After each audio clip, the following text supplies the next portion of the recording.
La tarde cae sobre el valle como un manto de polvo dorado. En la casa grande, el aire parece detenido, cargado de un silencio denso que precede a la tormenta. Bárbara, exhausta, se sienta junto a la ventana.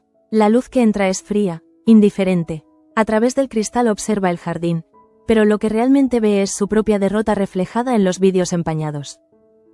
Mientras tanto, en los pasillos, José Luis avanza con paso firme. Lleva en el rostro esa serenidad fingida de quien acaba de sellar un pacto que puede cambiarlo todo. Lo ha hecho por convicción, pero también por cansancio. Ha comprendido que seguir oponiéndose al destino solo prolongaría el sufrimiento de todos, especialmente el de Adriana y Rafael, esos dos jóvenes que han pagado demasiado caro por amar. Rafael, al otro lado del salón, revisa una copia del acuerdo que acaba de firmar. La tinta aún está fresca, y sin embargo ya siente el peso de las consecuencias.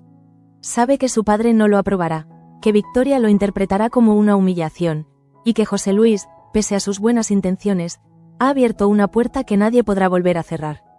Pero cuando mira a Adriana, entiende que todo eso importa poco. Adriana, de pie junto al ventanal, acaricia con la mirada los campos del valle. Por primera vez en mucho tiempo no teme al futuro. Ha entregado las tierras, sí, pero a cambio ha recuperado algo mucho más valioso: la libertad de amar sin esconderse.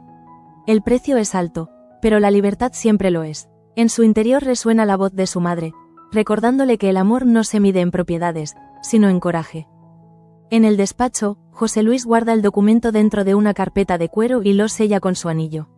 Sabe que ese gesto, aparentemente administrativo, encierra una revolución silenciosa.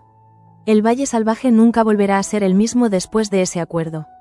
Victoria lo intuye incluso antes de conocer los detalles, y esa intuición se convierte en un temblor sordo que le recorre la piel como una advertencia.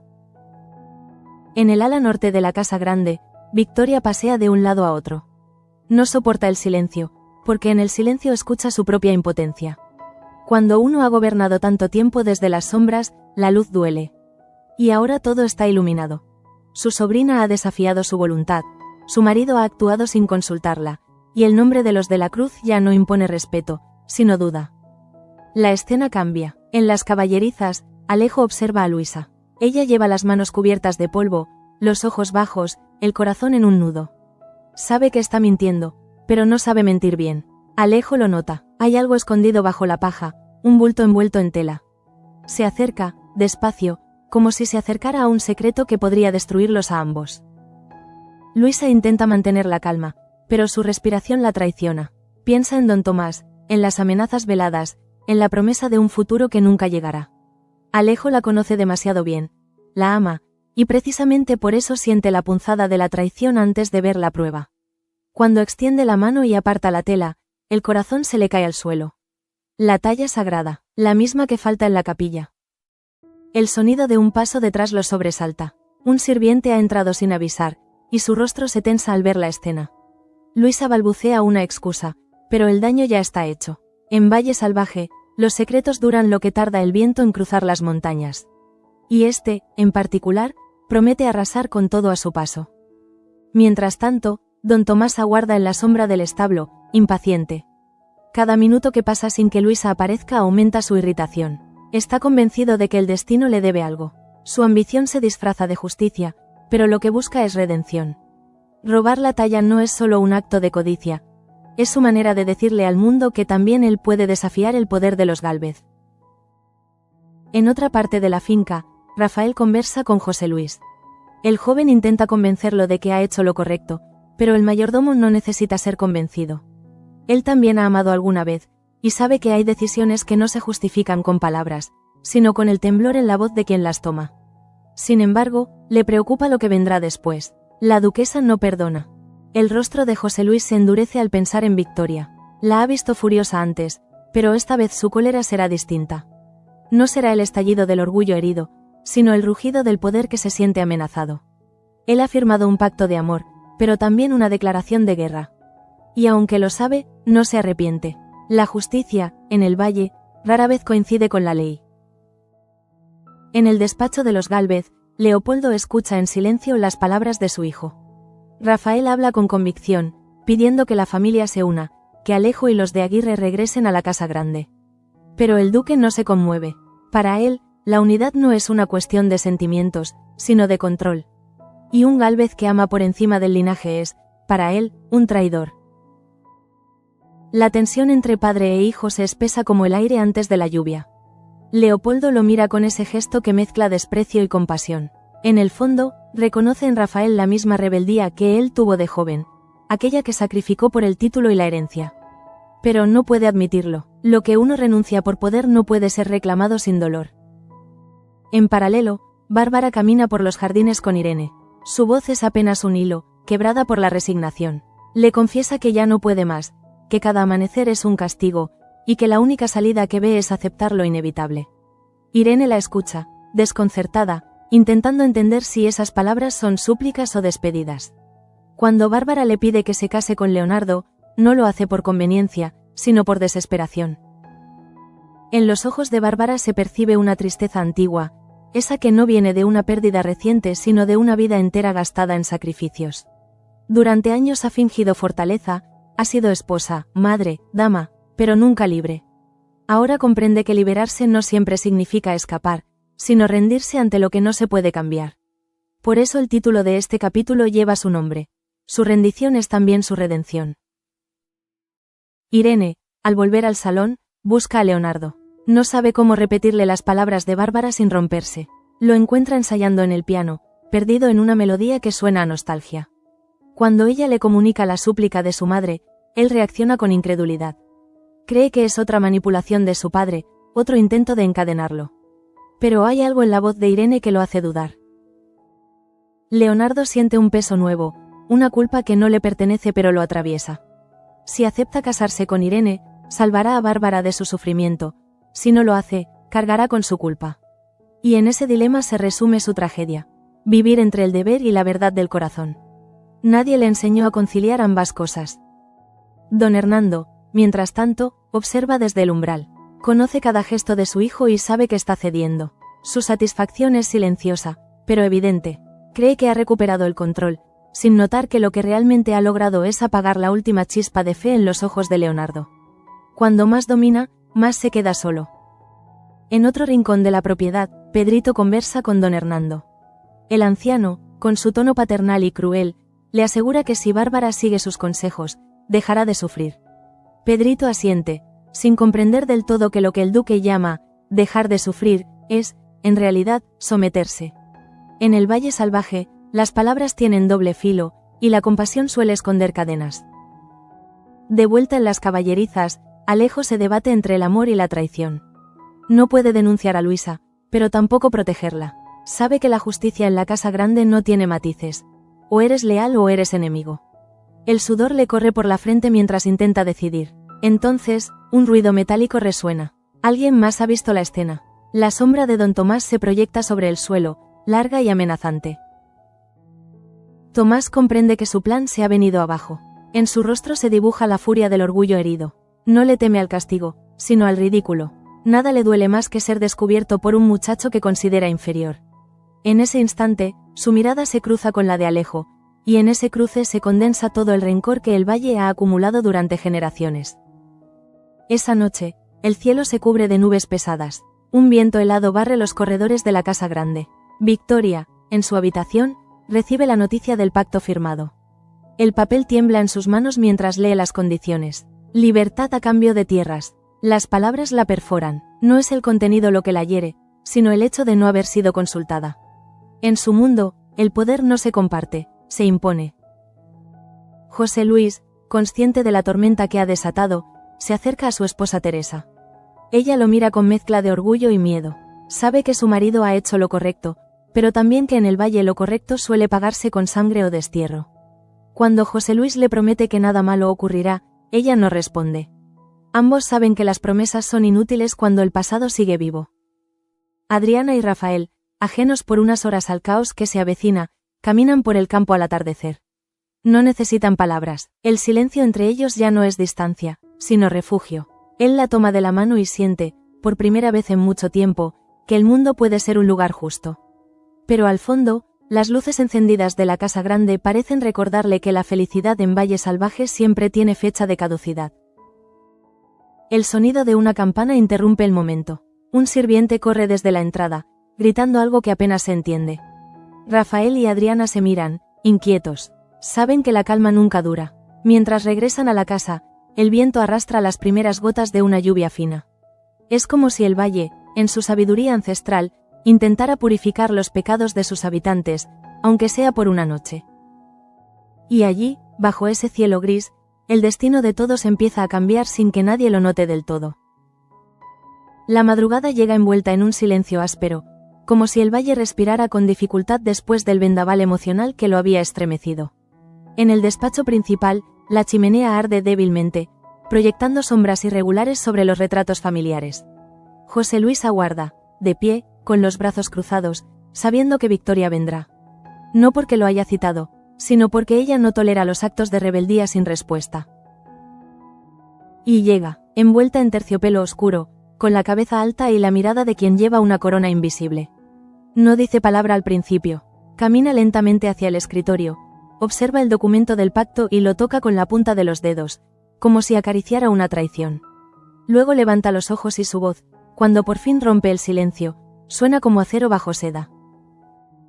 No le grita, eso sería demasiado vulgar para ella. Habla con calma, pero cada palabra es una herida calculada. Le reprocha haber actuado a sus espaldas, haber expuesto a la familia al ridículo, haber cedido tierras que eran símbolo de poder. José Luis la escucha, inmóvil. No intenta defenderse, sabe que no serviría de nada. En la mirada de Victoria no hay espacio para el entendimiento, solo para la conquista o la pérdida. Pero cuando ella pronuncia el nombre de Adriana, algo se quiebra. José Luis levanta la cabeza, la interrumpe. No hables de ella como de una moneda de cambio, dice, con la voz grave, contenida. Por un instante, el aire se corta. Victoria lo mira, incrédula. Nadie, en todos esos años, se había atrevido a hablarle así. En ese gesto de insubordinación hay algo casi sagrado. El momento en que un siervo decide dejar de serlo. El eco de esa frase resuena en los pasillos. Los sirvientes se miran unos a otros, conscientes de que algo ha cambiado. En Valle Salvaje, los gestos de coraje se transmiten como rumores, y ese rumor pronto llegará a todos los rincones de la casa. Mientras tanto, Victoria abandona la habitación con paso rígido. No llora, no tiembla, pero el orgullo herido le arde por dentro como fuego frío. En el ala este, Rafael busca a su padre. Ha decidido hablar con él de nuevo, pese a todo. El duque está sentado en su sillón habitual, revisando viejas escrituras como si el pasado pudiera servirle de escudo. Cuando Rafael entra, ni siquiera levanta la vista. Es su manera de recordarle que, en esa casa, el afecto no da derecho a la palabra.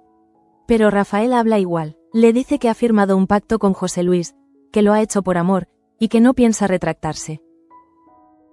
Las manos del duque se detienen sobre el papel. No hay gritos ni gestos grandilocuentes, solo una pausa larga, peligrosa. Luego, con voz seca, dice, el amor no paga las deudas del honor. Y vuelve a escribir. Rafael siente una punzada de lástima. No por él, sino por lo que se ha convertido. Un hombre que confunde el orgullo con la vida misma. Sin embargo, al salir del despacho, una certeza se instala en su pecho. No repetirá ese destino. En los establos, la historia de Luisa se complica. Tras el descubrimiento de Alejo, el rumor del robo se ha extendido. Don Tomás, acorralado, intenta culparla. Dice que ella actuó sola, que él solo la protegía. Luisa, entre lágrimas, niega.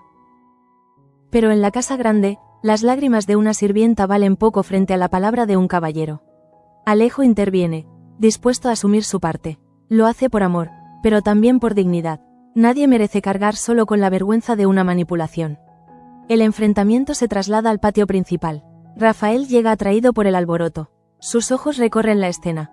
Luisa arrodillada, Alejo enfrentando a Tomás, y un grupo de sirvientes observando en silencio. Basta, dice con autoridad. La voz del joven duque impone respeto inmediato. Ordena que nadie sea castigado sin pruebas y exige que se guarde silencio hasta que él investigue lo ocurrido. En ese instante, Alejo siente algo parecido a la gratitud y la humillación mezcladas. Mientras tanto, en las habitaciones superiores, Adriana ayuda a Bárbara, que ha sufrido un desmayo. La mujer, pálida y frágil, parece haber envejecido de repente. Sus palabras son confusas, a medio camino entre la lucidez y la rendición. He querido vivir por amor, pero el amor me ha convertido en prisionera, murmura. Adriana la sostiene, intentando transmitirle calma, sin saber que esas frases son confesiones que preceden a un adiós simbólico. Horas después, cuando Irene llega con Leonardo, la encuentra dormida. La cubren con una manta y permanecen a su lado en silencio. La rendición de Bárbara no es un acto de debilidad, sino la aceptación de una verdad que todos evitan. En Valle Salvaje, el amor exige sacrificios que a veces solo se comprenden cuando ya es tarde. Irene lo sabe y llora, no solo por ella, sino por todos los que siguen atrapados en las mismas redes invisibles. En ese mismo momento, Victoria, encerrada en su cuarto, rompe una carta. Era de su hermana Inés, escrita años atrás. Nadie sabe que aún la conservaba. En ella, Inés le pedía que cuidara de Adriana con amor, no con control. Cada palabra de esa carta es un recordatorio de lo que nunca supo hacer. Cuando la carta se convierte en cenizas, Victoria siente un alivio fugaz, y una culpa que no desaparece. El amanecer siguiente llega con un aire distinto. El cielo está cubierto de nubes bajas, y los campos parecen respirar en sincronía con los que habitan el valle. Rafael se levanta temprano, decidido a visitar las tierras que ahora pertenecen a José Luis por el pacto. Camina con Adriana entre los senderos húmedos. Ella le dice que no se arrepiente, y él, aunque preocupado, sonríe. Por primera vez, no ve esas tierras como propiedad, sino como escenario de un nuevo comienzo. Pero la armonía dura poco. En el portal de la finca, aparece un mensajero con una carta sellada con el escudo de los Gálvez. Es una citación. El duque exige su presencia inmediata. Rafael entiende que el enfrentamiento definitivo con su padre se aproxima. Adriana le suplica prudencia, pero él sabe que la calma ya no sirve de nada. En la cocina, Teresa prepara café mientras comenta con Isabel lo ocurrido. La duquesa, aún dolida por la desobediencia de su hijo, intenta disimular su rabia bajo un tono sereno. Sin embargo, cada vez que pronuncia el nombre de Adriana, su voz se quiebra. En el fondo, teme perder no solo a Rafael, sino la influencia que siempre tuvo sobre él. Teresa lo percibe, pero guarda silencio. En esta casa, opinar sobre los sentimientos de los nobles puede costar el puesto, o la vida social. Mientras tanto, en la pequeña capilla, Fray Julián reza, no por redención, sino por claridad. Ha oído rumores del robo de la talla y comprende que algo más profundo está ocurriendo. La fe del valle se tambalea, no por la falta de milagros, sino por el exceso de orgullo. Sabe que pronto alguien acudirá a confesar lo que no puede sostener en silencio. Y tiene razón. Luisa, desesperada, se arrodilla a sus pies. Le cuenta todo, la manipulación de don Tomás, las amenazas, el miedo. Julián la escucha con la paciencia de quien ha visto muchos pecados nacer del miedo y no del mal. Le dice que el perdón no se gana ocultándose, sino enfrentando la verdad. Y esa frase será la que empuje a Luisa a revelar todo lo ocurrido. Sin saberlo, su confesión cambiará el rumbo de varios destinos. Por la tarde, el viento sopla con fuerza. En el salón principal, José Luis reúne a todos. El duque aún no ha llegado, pero el ambiente está cargado de tensión. Victoria observa desde un rincón, silenciosa, mientras Rafael se mantiene firme al lado de Adriana. Cuando la puerta se abre y Leopoldo entra, el murmullo cesa. La autoridad del patriarca aún pesa más que cualquier pacto. Leopoldo camina hacia el centro del salón, examina los rostros presentes y, sin mirar directamente a su hijo, pronuncia un discurso sobre la lealtad y la vergüenza. Habla de tradiciones, de nombres, de deberes, pero lo que en realidad dice es, obedeced o desapareced. Rafael no responde de inmediato. Luego, con calma, dice que su lealtad no está en las escrituras, sino en la verdad. Y eso desata el caos. Victoria intenta interceder, gritando que Rafael ha sido envenenado por la pasión. Adriana da un paso al frente, defendiendo su amor. Isabel se lleva las manos al rostro, horrorizada por el espectáculo. José Luis intenta imponer orden, pero nadie lo escucha. El salón se convierte en un campo de batalla moral, donde cada palabra pesa más que un golpe. Cuando el silencio finalmente vuelve, es Leopoldo quien lo impone. Su voz tiembla por la ira contenida. Mientras yo viva, ninguno de ustedes decidirá por mí, dice. Y se marcha, dejando tras de sí una atmósfera de ruina. En ese instante, Rafael comprende que no solo ha perdido a su padre, sino también la casa que lo vio crecer. Pero no siente derrota, siente liberación. Esa noche, mientras el valle se sumerge en la oscuridad, José Luis se sienta frente a la chimenea. Observa las llamas como quien contempla las consecuencias de sus actos. Teresa se acerca, le apoya una mano en el hombro. ¿Valía la pena?, le pregunta. Él tarda en responder. Sí, dice finalmente, porque esta vez, el amor no se ha escondido. En el piso de arriba, Adriana escribe una carta. No sabe si la enviará. Es para su tía Victoria. No contiene reproches, solo gratitud. A pesar de todo, le agradece haberla criado, haberle enseñado lo que no quiere repetir. Cuando termina, dobla la hoja y la deja sobre el tocador. A veces, el perdón empieza por una carta que nunca llega a destino. En los establos, Alejo visita a Luisa. Ella ha sido suspendida, pero no despedida. Rafael intercedió por ella. Alejo se sienta junto a ella en silencio. No hay promesas, solo comprensión. Han aprendido que el amor no siempre se demuestra con juramentos, sino con la presencia en los momentos difíciles. Afuera, la lluvia cae suave, como un telón que cierra un acto, pero anuncia otro. La confesión de Luisa no tardó en expandirse por los corredores como un incendio que nadie logra apagar. A la mañana siguiente, cada sirviente conocía ya su versión, cada mirada evitaba a don Tomás, y el silencio que lo rodeaba era más humillante que cualquier castigo. El hombre que se creía intocable se convirtió, de repente, en una sombra incómoda que todos querían lejos. Luisa, por su parte, amaneció con el corazón más liviano, aunque el cuerpo temblaba aún por la vergüenza. Había hablado, y hablar, en un lugar como Valle Salvaje, era un acto de valor que pocas mujeres se permitían. Fray Julián había cumplido su promesa de acompañarla, y aunque su palabra no podía limpiar las culpas, le ofrecía algo más valioso: la paz de quien ha hecho lo correcto. Rafael supo de la confesión antes del desayuno. Fue José Luis quien se lo contó, con voz cansada, consciente de que cada nueva verdad traía un nuevo conflicto. Pero esta vez, el joven no dudó. Mandó llamar a Tomás y le pidió explicaciones delante de todos. La escena fue breve, casi silenciosa. Tomás, con el orgullo herido, intentó negar, pero bastó una sola mirada de Rafael para hacerlo callar. En mi casa no se roba ni se miente, dijo, y su voz sonó más firme que nunca. El eco de esas palabras llegó hasta el despacho donde Victoria, tras una noche de insomnio, trataba de recomponerse. Aquel tono de autoridad en boca de Rafael la hirió más que cualquier reproche. Había perdido el control, y lo sabía. Su marido la evitaba, su sobrino la desafiaba, y hasta el servicio parecía obedecer órdenes ajenas. Por primera vez en muchos años, sintió miedo. No el miedo a perder poder, sino el de ser olvidada. Esa sensación de fragilidad la empujó a un gesto impulsivo. Mandó llamar a Rafael. Quería enfrentarlo, recordarle quién era ella. Pero cuando él entró en la habitación, no encontró a la Victoria altiva de siempre. La duquesa estaba sentada junto al tocador, con el rostro pálido y las manos inquietas. Intentó hablar, pero las palabras se le trabaron. Él se mantuvo en pie, esperando. Entre ellos se instaló un silencio extraño, lleno de heridas antiguas que ninguno sabía nombrar. Finalmente, ella murmuró algo que lo desarmó. Tu madre no habría querido esto. Rafael la miró con una mezcla de ternura y pena. Mi madre habría querido que fuéramos felices, respondió. Y salió sin añadir más. Victoria se quedó sola, con el eco de esa frase repitiéndose en su cabeza como una plegaria invertida. En la planta baja, Adriana observaba a José Luis desde la distancia. Lo veía cansado, pero sereno, como si después de tantos años de silencios por fin respirara con libertad. Le agradeció el pacto, le dijo que su vida había cambiado gracias a él. José Luis sonrió con humildad, pero en el fondo sabía que el precio aún no estaba del todo pagado. En Valle Salvaje, los actos de bondad rara vez quedan impunes. Mientras tanto, en una habitación apartada, Bárbara despertaba con una calma inquietante. La fiebre había cedido, pero en su mirada había algo distinto, una serenidad que rozaba la resignación. Irene, que había pasado la noche a su lado, notó la diferencia.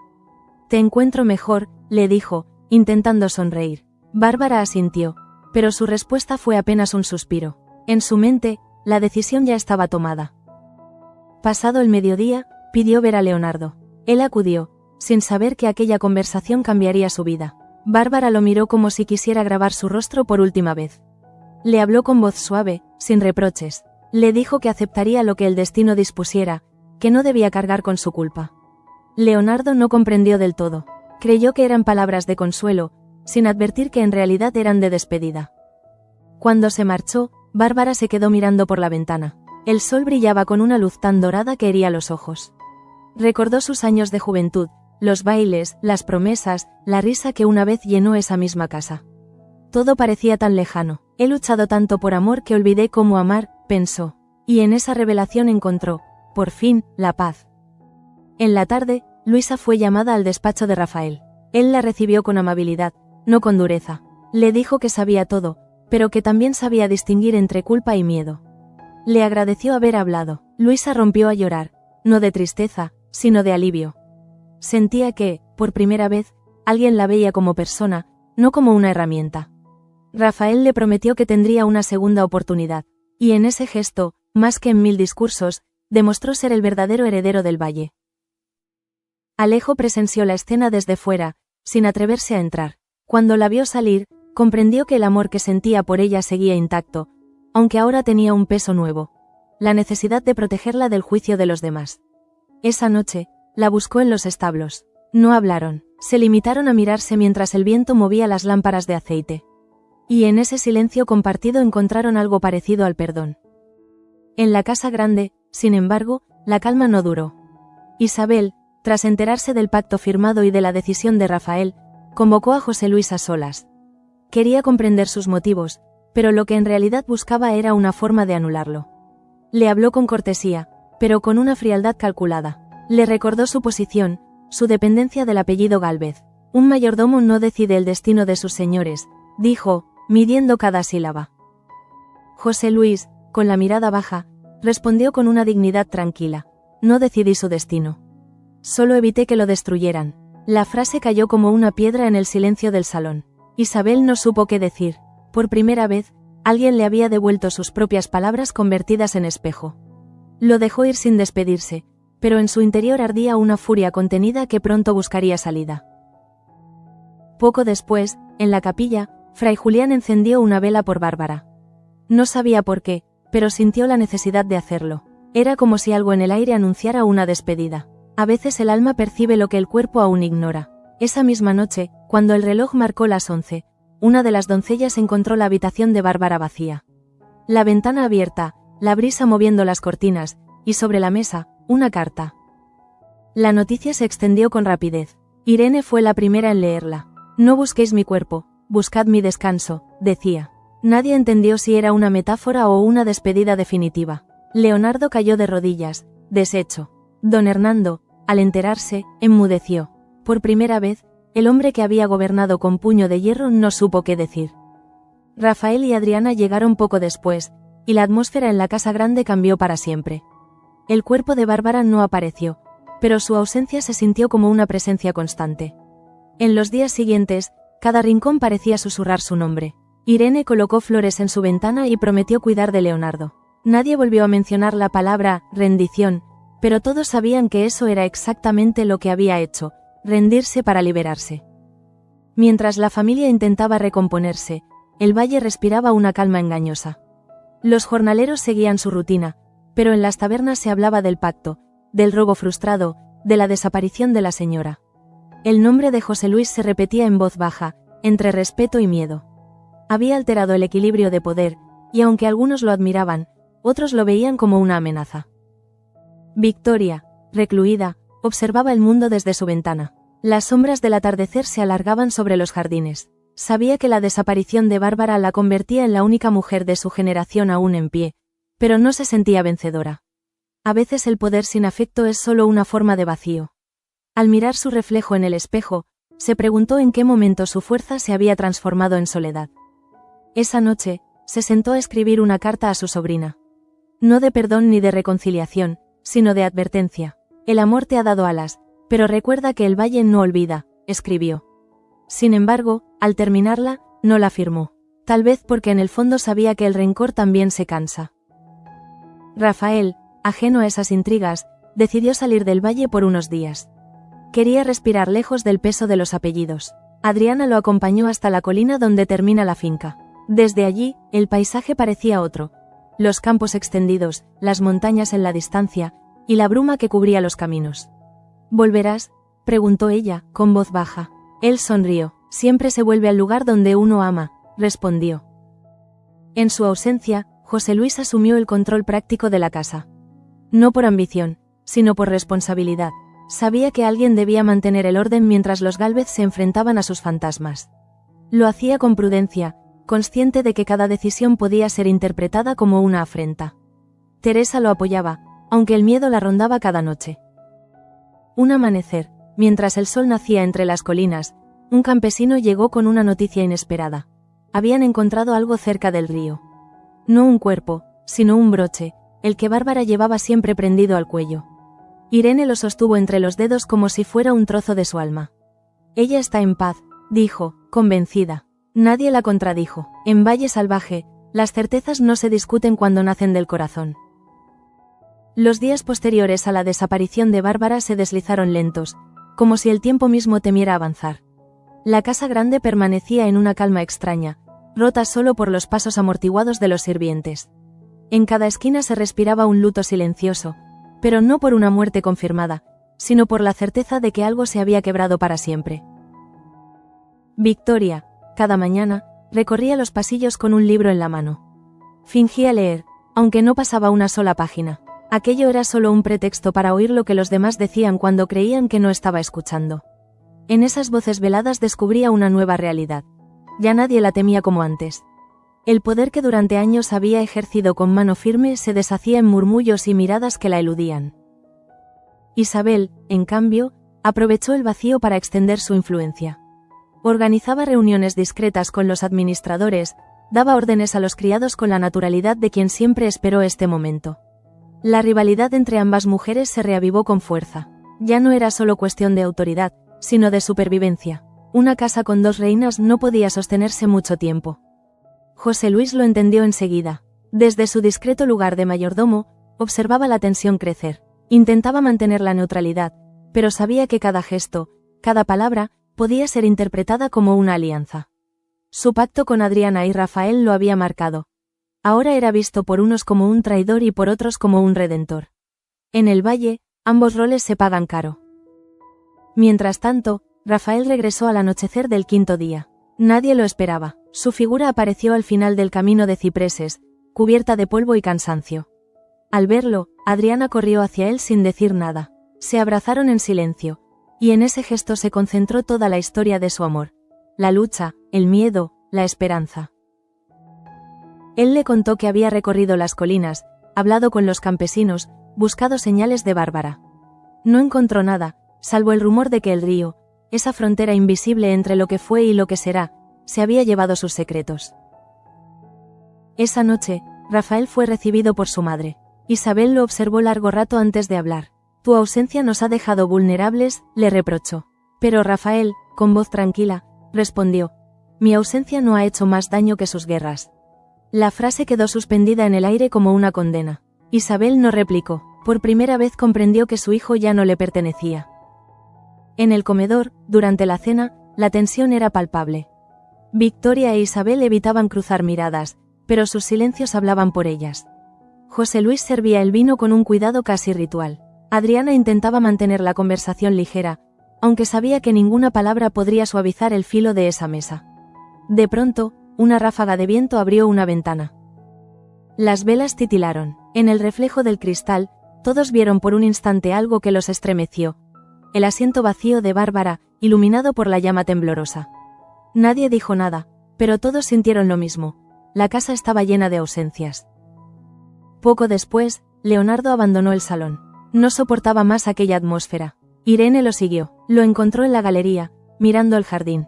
No puedo quedarme aquí, dijo él sin mirarla. Irene le tomó la mano. Entonces vámonos, susurró. Por un momento, él dudó. Irse significaba romper con todo, pero quedarse era morir lentamente. Esa noche, ambos desaparecieron sin despedirse. Cuando al amanecer se descubrió su ausencia, la reacción fue inmediata. Isabel enloqueció de preocupación, y don Hernando, tras conocer la noticia, montó en cólera. Mandó cerrar las puertas y enviar hombres en su búsqueda. Pero Victoria, observando desde su ventana, comprendió que era inútil. Se han liberado, murmuró. En sus palabras había una mezcla de envidia y alivio. Mientras tanto, Rafael visitaba a José Luis en el establo. Quería hablar con él a solas. El mayordomo lo recibió con respeto, aunque ya intuía el motivo. Sé que muchos me culpan, comenzó Rafael, pero yo no me arrepiento. Si algo he aprendido de usted es que la verdad no necesita permiso. José Luis lo escuchó, emocionado. En ese instante comprendió que su legado no estaba en los documentos ni en los pactos, sino en las decisiones que había inspirado. Esa misma tarde, Luisa regresó al trabajo. La vida en la servidumbre no da espacio para el duelo prolongado. Sin embargo, notó que algo había cambiado en la mirada de los demás. Ya no era solo una criada más, sino la mujer que se atrevió a hablar. Alejo la observaba de lejos, respetando su silencio. Entre ellos había nacido algo distinto. Una complicidad callada, tejida con cicatrices compartidas. A media tarde, Victoria recibió una visita inesperada. El padre Anselmo. Llevaba años sin pisar la casa grande, pero el rumor del pacto y la desaparición de Bárbara lo había traído de vuelta. La encontró sentada en el salón, rodeada de flores marchitas. «He venido a hablarle de perdón», dijo el sacerdote. Victoria sonrió con ironía. «Aquí nadie perdona, padre. Solo espera su turno para cobrar venganza». Pero Anselmo no se retiró. Le habló del miedo, del orgullo, de la soledad. Cada palabra era como una grieta en el muro de su resistencia. Cuando se quedó sola, Victoria rompió a llorar por primera vez en años. No era un llanto de arrepentimiento, sino de agotamiento. Comprendió que había perdido más de lo que había ganado, y que su imperio, construido sobre la manipulación, se desmoronaba. Pero incluso en su derrota había dignidad. Juró que no dejaría que la historia la olvidara. En los días siguientes, el valle recuperó lentamente su ritmo. Los jornaleros trabajaban, los carruajes volvían a circular, pero nada era igual. La figura de Bárbara seguía presente, como una brisa que atravesaba las habitaciones. A veces, en la hora del crepúsculo, Adriana creía escuchar su voz. «No temas amar, aunque duela», parecía decir. Rafael, por su parte, asumió la gestión de las tierras. Se reunió con los campesinos, escuchó sus quejas, tomó notas. José Luis lo acompañaba, enseñándole los secretos del oficio. Isabel observaba todo con mezcla de orgullo y resignación. Sabía que su hijo se había convertido en el hombre que ella quiso moldear, pero a su manera, no a la suya. Y eso era una derrota que el corazón de madre no sabía cómo aceptar. Una tarde, mientras revisaban las cuentas, Rafael preguntó por Luisa. «Ha trabajado sin descanso desde el amanecer», respondió José Luis. «Tal vez deberíamos recompensarla», añadió Rafael. El mayordomo asintió, comprendiendo la intención más profunda de esas palabras. El reconocimiento no solo del esfuerzo, sino del valor moral. En un lugar donde la obediencia era la única moneda, la honestidad empezaba a tener precio. Al caer la noche, Adriana se acercó a Victoria. Llevaba consigo la carta que había escrito días atrás. Se la entregó sin decir palabra. La duquesa la tomó con manos temblorosas, la guardó sin leerla. «No necesito leer para saber lo que dice», murmuró. «Tú me has perdonado, aunque yo no lo merezca». Adriana la abrazó. Por primera vez, Victoria correspondió. En ese abrazo, el valle pareció respirar distinto, como si una vieja deuda se saldara. Sin embargo, la paz duró poco. Al día siguiente, llegó una carta desde el pueblo. Traía el sello del ayuntamiento y una noticia inesperada. Un grupo de inversores pretendía comprar parte de las tierras cedidas por el pacto. Era una amenaza directa al equilibrio recién alcanzado. Rafael convocó a una reunión urgente. Sabía que aceptar esa venta significaría entregar la independencia del valle, rechazarla, volver a enfrentarse a su propio padre. La discusión se prolongó hasta entrada la noche. José Luis argumentaba con razón, Isabel con pragmatismo, Victoria con orgullo. Adriana, en silencio, escuchaba. Al final, fue ella quien habló. «El amor que nos dio libertad no puede ser vendido», dijo. Su voz, serena pero firme, puso fin al debate. Rafael la miró con admiración. En sus ojos vio reflejada la misma fuerza que había tenido su madre. Al salir al balcón, el viento le trajo el aroma de los campos mojados. Recordó las palabras de Bárbara. La rendición no es derrota, es elegir dónde dejar de luchar. Por primera vez comprendió su sentido. Rendirse, a veces, era el único modo de empezar de nuevo. Esa noche, antes de dormir, Adriana escribió en su diario. «Hoy entendí que el valle no pertenece a los que lo dominan, sino a los que lo aman». Cerró el cuaderno con una sonrisa. Afuera, la luna se reflejaba en los tejados, y un búho cantó entre los árboles. Parecía una señal. El amanecer del día siguiente llegó con una claridad distinta. El aire olía a tierra húmeda, a hojas nuevas. Los pájaros cantaban temprano, como si el valle quisiera recordarles a todos que, pese a las heridas humanas, la vida seguía su curso. En la casa grande, José Luis fue el primero en levantarse. Miró por la ventana hacia los campos y sintió una paz que hacía años no experimentaba. Teresa se acercó a él en silencio, llevando una taza de café caliente. Se quedaron juntos, sin hablar, observando el horizonte. Desde hacía semanas, los dos vivían en un silencio compartido, no de distancia sino de comprensión. Habían atravesado tormentas, secretos, mentiras, y aún seguían de pie. ¿Te arrepientes de algo?, le preguntó ella finalmente. José Luis negó. De no haberlo hecho antes, tal vez, pero no de haber elegido la verdad. En esas palabras, Teresa percibió algo nuevo. Un hombre reconciliado consigo mismo. Durante años lo había visto vivir encorvado bajo el peso de los señores, obedeciendo incluso cuando sabía que la justicia iba en otra dirección. Ahora, sin embargo, José Luis ya no servía, lideraba. Y lo hacía con la misma calma con la que siempre había doblado la cabeza. Esa serenidad que antes era su misión se había convertido en fuerza. Mientras tanto, Rafael y Adriana recorrían los viñedos. Las hojas verdes brillaban bajo la luz de la mañana, y el sonido de sus pasos se mezclaba con el canto de los grillos. «Mira cómo ha cambiado todo», dijo ella.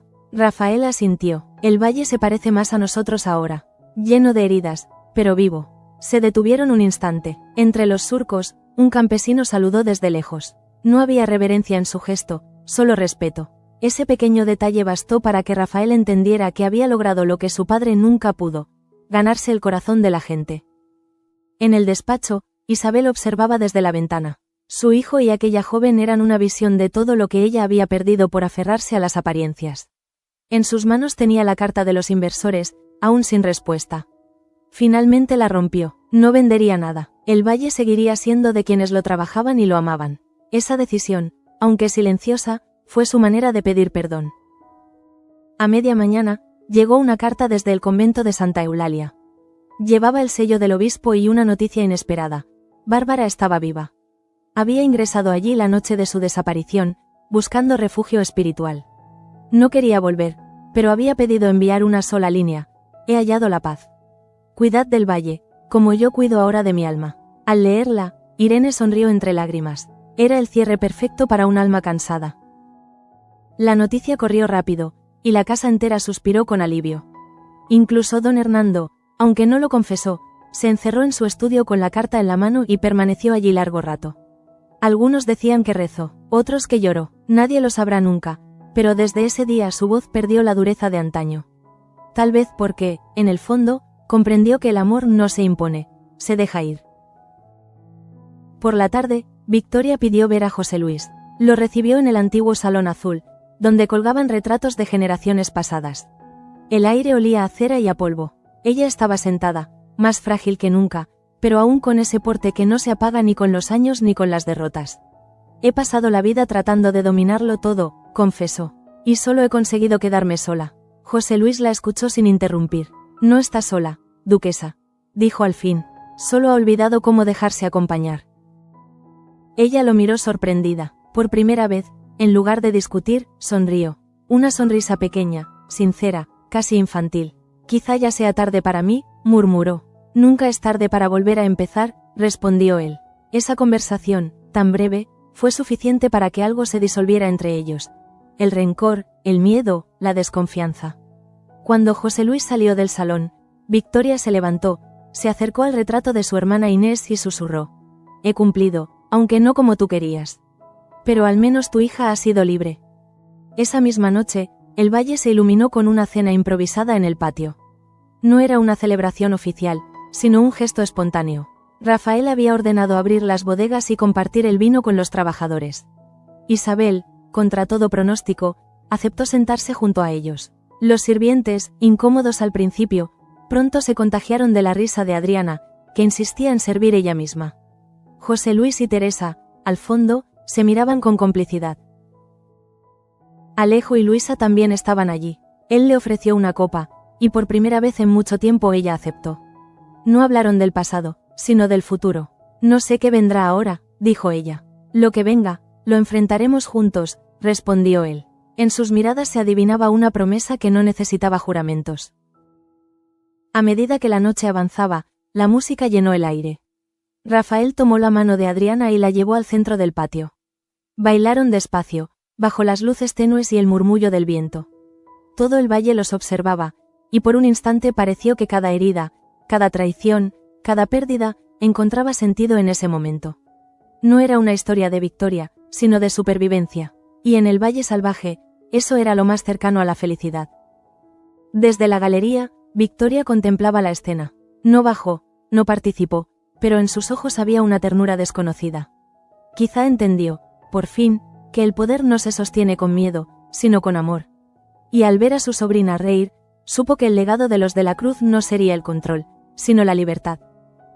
Cerca de la medianoche, Rafael se apartó unos pasos, buscando aire. Miró las colinas, el cielo estrellado, los campos que ahora pertenecían al futuro. A su lado llegó José Luis. El valle está en buenas manos, dijo el mayordomo. Rafael lo miró y, con un gesto de respeto, respondió: gracias por enseñarme a escuchar antes de mandar. José Luis sonrió, y gracias a usted por demostrar que la nobleza no siempre nace con un título. Al día siguiente, la vida siguió su curso. Irene y Leonardo enviaron una carta desde una ciudad lejana. Estaban casados y esperaban un hijo. La noticia devolvió esperanza a todos. Isabel lloró al leerla. Victoria guardó silencio, pero en su interior algo se encendió. Tal vez era orgullo, o quizá, por fin, paz.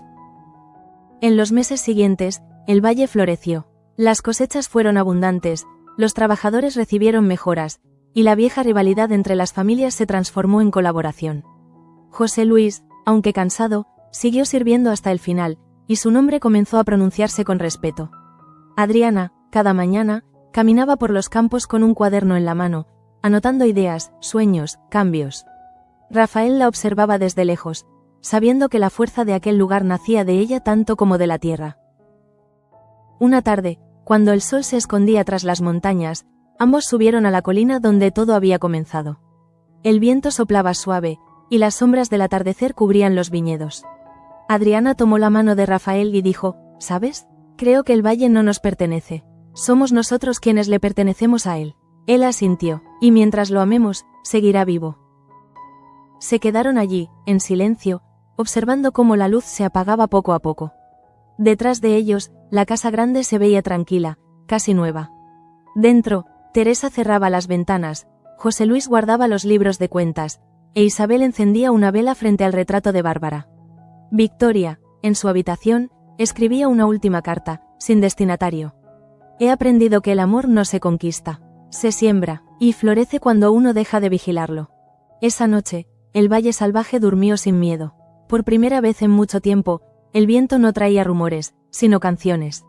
Y en cada rincón, desde la capilla hasta los establos, se respiraba una sensación nueva. La certeza de que, incluso en la tierra más dura, la esperanza puede echar raíces.